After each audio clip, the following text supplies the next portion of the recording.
يعني تخيل معايا كده ان انت تعلي على ملك السعودية وتبقى اعلى منه في الريتش. اهلا بيكم في قناة البليد. ده اول فيديو ليا على القناة، وحبيت اعرفكم فيه من هو البليد او من هو انا. فيلا نبدأ الفيديو اللي هنعرف فيه اسمي بالكامل، وليه ما عملش قناة باسمي، وليه قناتي اسمها البليد، وايه نوع محتوايا، ومواعيد تنزيل الفيديوهات، وسني ومؤهلي وعنواني، ولو حابين تعرفوا الرقم القومي بتاعي كمان هعرفه لكم. نطلع انترو ونرجع نكمل الفيديو. ايه رأيك في الانترو؟ كريتيف صح؟ نبدأ بأول سؤال وهو اسمي بالكامل، وأنا اسمي سلمان محمد سلمان. تاني سؤال وهو ليه ما سميتش قناتي باسمي؟ الإجابة وهي إن أنا دلوقتي اسمي سلمان محمد سلمان، فأنا لو سميت قناتي سلمان محمد سلمان أو سلمان بس بالعربي عمري ما هظهر في سيرش اليوتيوب، لأن عندك الملك سلمان ملك السعودية طبعا محتل باسمه. محتل إيه؟ انت اكتب سلمان بس على اليوتيوب ومش هيظهر لك حد غيره ده بالعربي، فانا زي ما تقول كده لو اتشقلبت عمري ما هعرف اعلي عليه. يعني تخيل معايا كده ان انت تعلي على ملك السعوديه وتبقى اعلى منه في الريتش. بص، هو فكره مستحيله، بس لو تمت انا ما استبعدش ان هو يروح يشتري منصه اليوتيوب اصلا ويقفل لي القناه بتاعتي.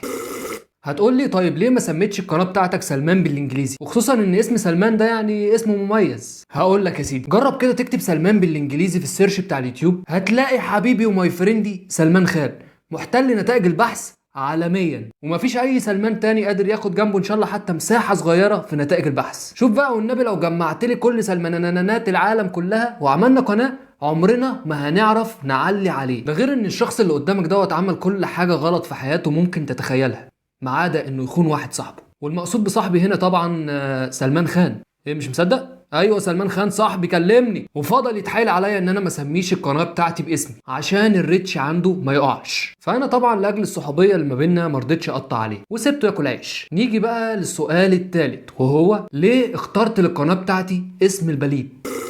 بصراحة ما عنديش إجابة محددة، يمكن عشان الاسم كرييتيف وعجبني، أو ممكن يكون البليد ده صفة سيئة فيا وعجباني برضه. بص مش عارف بس حابب الاسم. رابع سؤال معانا وهو إيه المحتوى اللي أنا بقدمه؟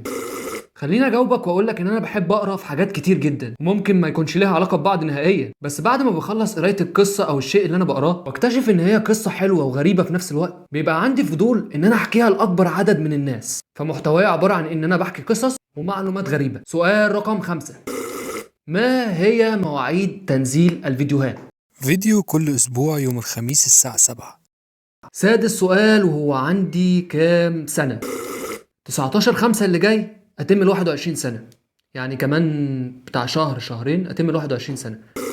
سابع سؤال معانا وهو مؤهلي الدراسي ايه؟ اللي قدامك ده بلا فخر حاصل على دبلوم تجارة من مدرسة محرم بيك التجارية بنين، اللي هي في وش معهد خدمة اجتماعية ده، عارفينه؟ وبما اني بقيت يوتيوبر محترم قد الدنيا، حابب اعترف اعترافين. اول اعتراف وهو انا وبقية الزملاء كنا بنقف في شباك الفصل بتاع المدرسة ونحدف البنات بتاعة المعهد بكياس مية.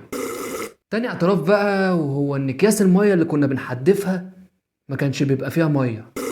واخر سؤال معانا وهو عنواني ايه؟ بص مبدئيا كده انا من اسكندريه، يعني من اجمل واجدع بلد في مصر كلها، وعنواني بالتفصيل العجمي شارع مساكن الحديد والصلب. اه صح، لو طلعنا جيران بكتب لي في الكومنتات تحت.